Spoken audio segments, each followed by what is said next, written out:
이번에 잠깐 그랬는데 자 저는 자 장면들이라고 손석희 앵커가 언론 평생 동안 언론을 하면서 정리한 책들을 뭐 순회 특파원으로 일본에 갔거든. 가기 전에 이제 자기 이제 엄밀하게 얘기하면은 JTBC에 옮기면서부터의 기록이나 자기 저널리즘에 대한 생각을 밝힌 책이에요. 부제로는 손석희의 저널리즘 에세이다. 저널리즘에 대한 본인의 생각과 그런 것을 담은 책이다 하고, 작가 손석희는 아마 대한민국에서 모든 사람이 없을 건데 언론인이면서 MBC에서 출발해서 성신여대 교수, JTBC 앵커면서 대표이사까지 지내 현재는 일본의 순회 특파원으로 가 있습니다. 키워드는 인간의 얼굴을 한 저널리즘을 만들 수만 있다면 좋겠다 하는 게 인간의 얼굴을 한 저널리즘, 그것이 무엇인지 얘기를 해볼게요. 저 근데 궁금한 게 있습니다. 저널리즘이 뭐죠? 저널리즘은 저널, 보도, 취재, 그런 언론에 관련된 그 자기 생각, 저널리즘. 신문방송학과의 방송, 언론이 저널리즘 같은 거지. 크게 두 부분으로 나누는데, 첫 번째는 굵직굵직한 사건을 얘기를 해놨어.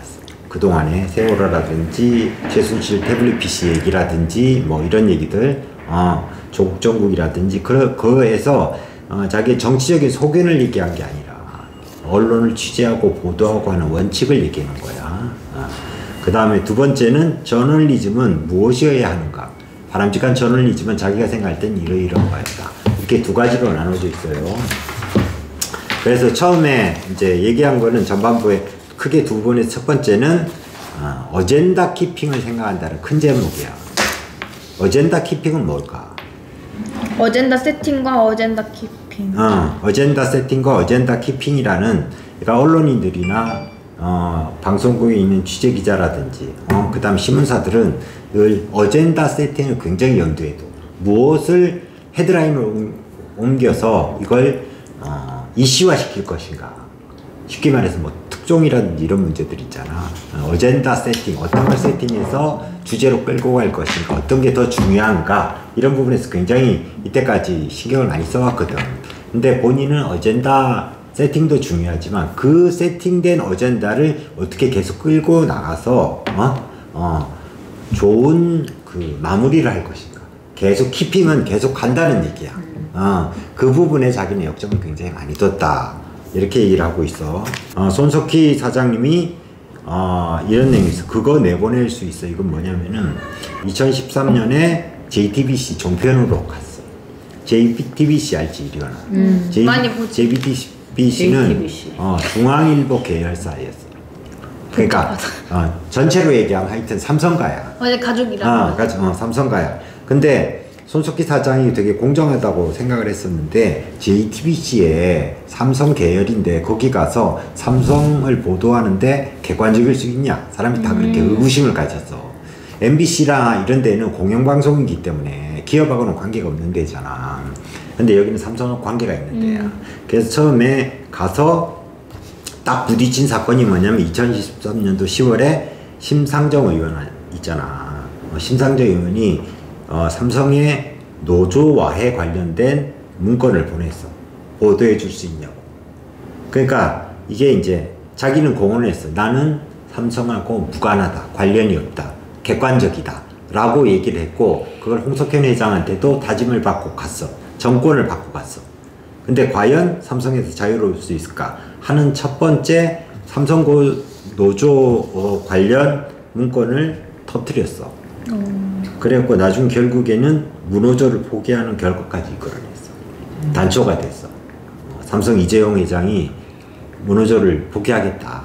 그건 몇 년 후의 일이지만 어쨌든 그래서 자기는 어쨌든 그거에 대해서는 굉장히 높이 사는 부분이 있어. 삼성에서 그 다음부터 삼성하고는 굉장히 좀 불편한 관계가 되게 많았어.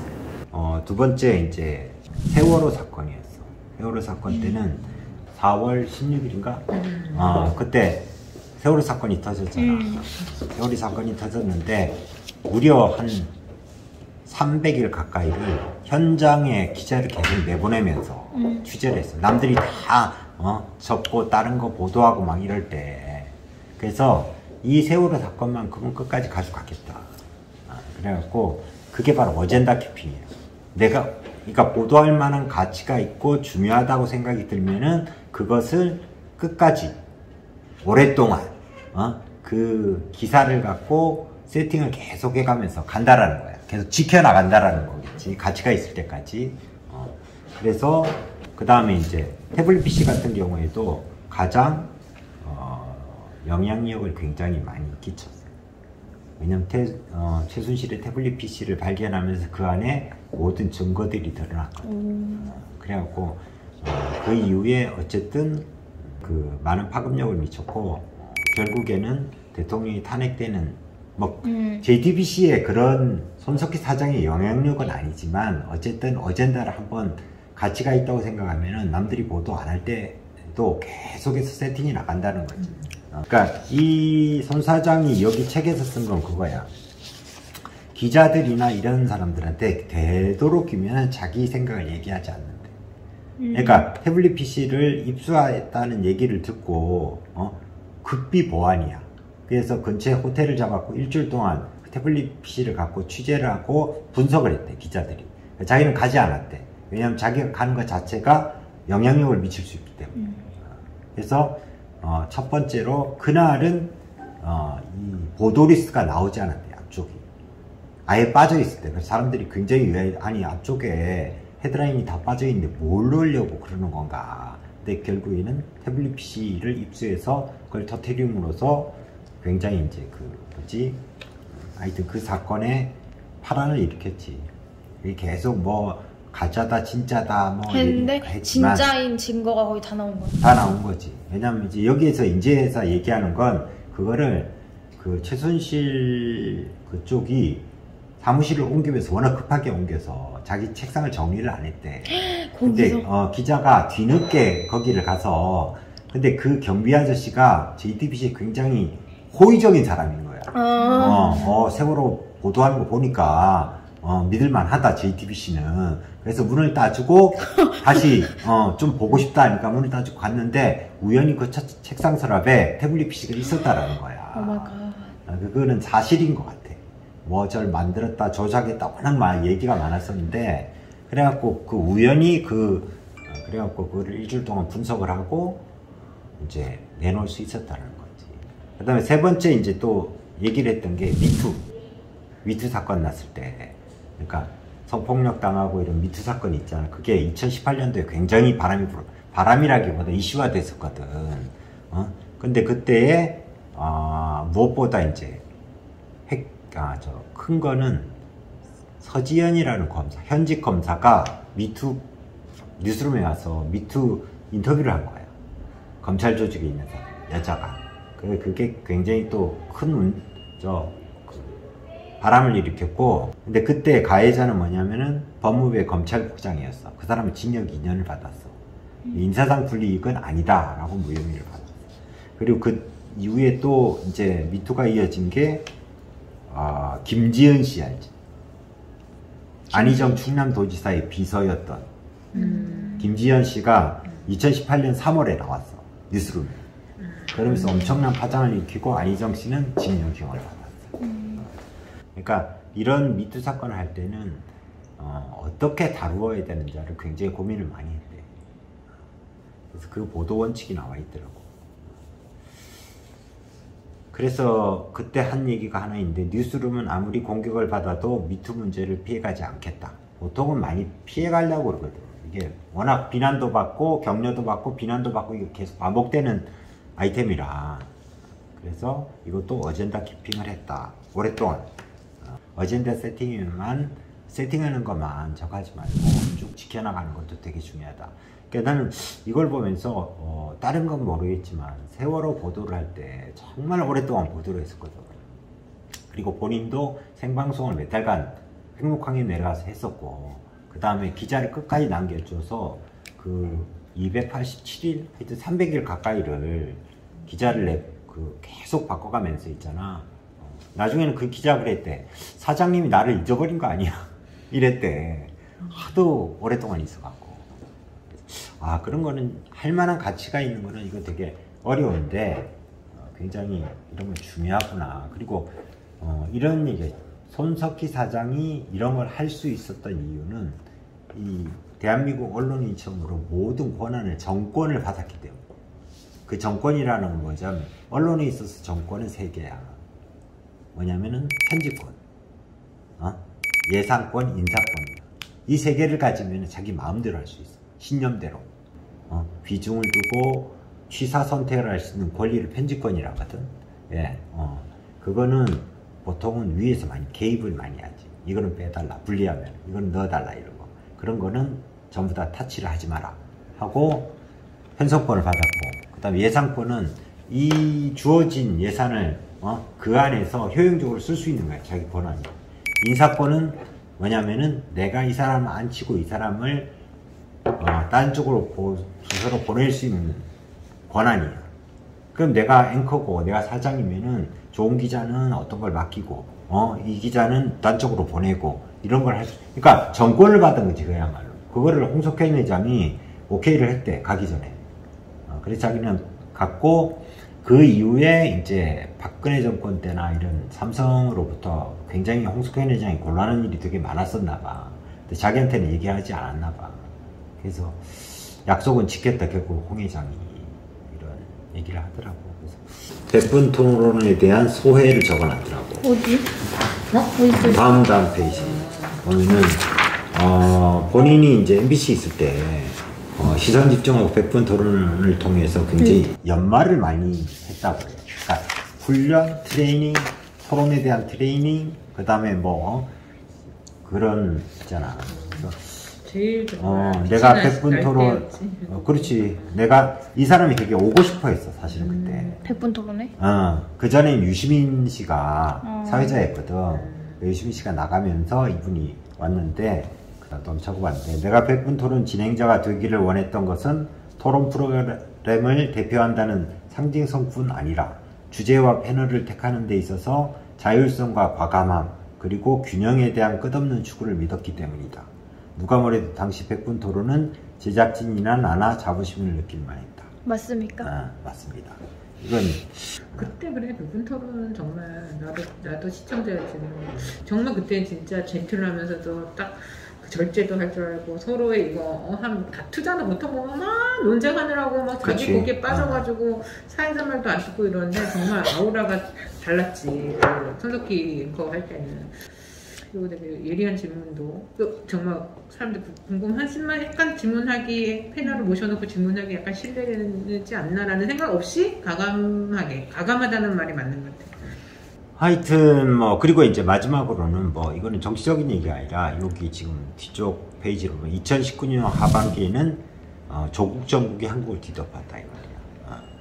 조국 법무장관하고 뭐 지금 윤석열 대권 후보 사이에 굉장히 치열하게 그런 정국이 있었는데, 몰라, 나는 뭐 누가 잘했고 누가 잘못했고는 그거는 이제 각자의 몫이라고 생각을 해.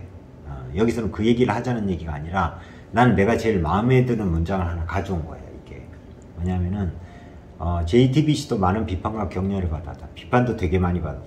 뭐 조국을 옹호한다, 아니면 조국에 대해서 뭐 아니면 뭐 제대로 보도를 하지 못한다고. 그건 본인도 알고 있대.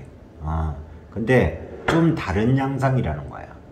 뭐냐면은 조국 정국에서 우리가 놓쳐서는 안 될 문제는 검찰개혁이었다. 그러니까 본질은 검찰을 개혁하는 문제인데, 그러나 개혁의 객체가 되어야 할 검찰은, 그러니까 개혁을 받아야 될 검찰은 여기에서 수사의 주체가 되었고, 개혁의 주체여야 할 법무장관은 수사의 객체가 되었다. 내가 개혁을 해야 되는데 그 사람 수사받는 사람이 됐다라는 거야. 이렇게 동시에 사건이 진행될수록 검찰개혁의 본질보다 조국 당시 장관부 후의 문제를 모두의 관심이 집중되었다. 검찰개혁을 어떻게 다루냐보다 친조국이냐 반조국이냐로 정부는 흘러가 버렸다. 여기에서 언론은 제대로 역할을 하지 못했다.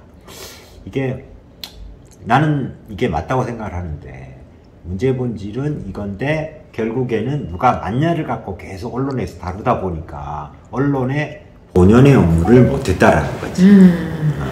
저널리즘이란 무엇인가? 요거에 대해서 간단하게만 5분 정도만 얘기를 할게. 2부에서 보면 저널리즘은 무엇인가? 이 사람이 얘기하는 건 사실, 공정, 균형, 품위라는 원칙을 지켜야 된다는 말인데 이건 책을 읽어봐야지 뭐에 대해 나와 있어.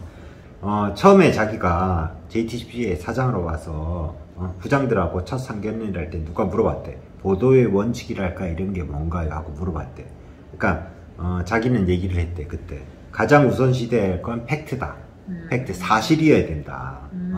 추정이나 추측하면 안 된다. 요즘에 그러니까 걱정하는 게 뭐냐면은 시사 평론가들이 엄청 많이 나오잖아. 보수냐 진보에 따라서. 근데 가만히 들어보면은 사실에다 추측을 대해서 새로운 사실을 만드는 사람이 너무 많다라는 거야. 거기 갔으니까 뭐 그 사람이 있었다면은 뭐 이렇게 했겠지. 그럼 나중에 유튜버들이 그렇게 했대. 이렇게 옮기는 거야. 그러니까 중요한 건 팩트다. 그 다음에 보도라는 건 누가 유리하고 불리할 수가 있어. 그 중에서 공정을 택해라. 공정하게 다루어라 하는 거고, 이데올로기에서 공정, 그리고 무엇을 어떻게 보도할 것인가. 똑같은 거라도 품위 있게, 정말 이렇게 가치가 있다고 생각이 들면은, 그러니까 원인과 이런 거 잘 따져갖고 품위 있게 내보내라, 뭐 이런 거야. 자, 그리고 자기는 이렇게 새롭게 저널리즘을 위한 뉴스룸의 새로운 코너들이 되게 많았어. 그리고 나중에 100분으로 생방송을 진행했었어. 딴 데는 없는 앵커 브리핑이라는 걸 객관적으로 본인이 계속 썼었고, 한 900개인가 얼마를 썼었대. 본인이 쓰고 저기 음악도 본인이 선택하고, 그 다음에 앵커를 누가 했다고요? 본인이 했지. 계속. 진짜 앵커 브리핑을? 그래서 그 작가 둘이하고 작가하고 자기가 이거 하고 싶다 하면은 이거 이렇게 해서 자기가 하면은 작가가 봐주고 뭘 아이디어를 더 내고 되게 좋았었는데. 그래. 이게 시도가 원래 여기서부터였죠. JTBC 앵커 따라하더라고요 요즘에. 그리고 팩트체크와 비하인드 뉴스를 다뤄봤다. 팩트체크는 매일 했었대. 그래갖고 외국 기자들이 물어봤대. 어떻게 이렇게 매일 이걸 할 수 있냐. 나 이거 뭔지 알아. 알지? 이것도 재밌었어. 비하인드 스토리하고. 팩트 체크하는 기자 기억도 지금도. 그래서 자기는 저 밑에 이제 나의 관점 위쪽에 보면은 뉴스가 어떤 뉴스가 돼야 되느냐. 힘 있는 사람이 두려워하고 힘 없는 사람을 두려워하는. 그러니까 힘 있는 사람이 이 뉴스를 두려워해. 힘 없는 사람은 우리가 두려워해. 이런 뉴스가 돼야 된다. 그러니까 약자의 편에 서서. 사람을. 그렇지. 약자의 편에 서서 해야 된다. 멋있는 말이야. 그리고 한 걸음 더 나가는 뉴스를 해야 된다는 게 본인 생각. 멋있다 정말.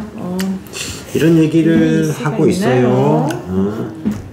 그 다음에 이제 나의 관점은 뭐냐면 어젠다 키핑이라는 게 중요하다 이런 생각을 처음 하게 됐어. 내가 가진 어젠다를 계속 지켜가는 게 되게 중요하구나. 하여튼 뭐 그 관심 있는 사람들은 읽어보면 되게 좋아. 박수.